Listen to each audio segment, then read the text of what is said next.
瘦身期間唔想食咁多澱粉質，可以用椰菜花炒飯代替下。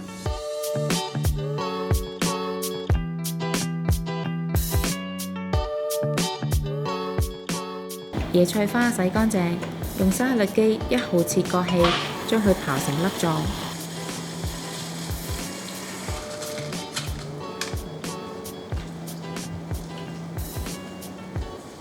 將雞蛋打勻，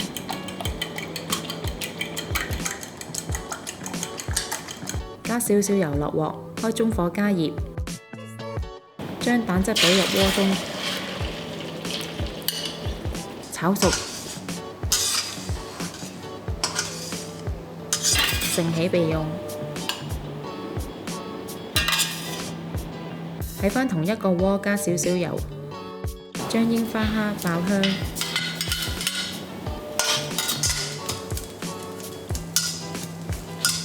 跟住加入椰菜花粒，拌炒，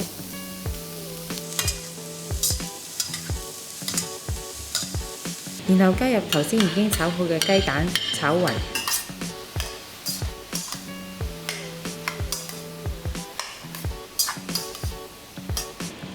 最後用鹽、黑胡椒調味。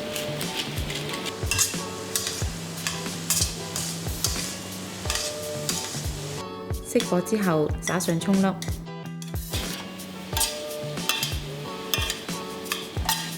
咁就可以趁熱享用啦。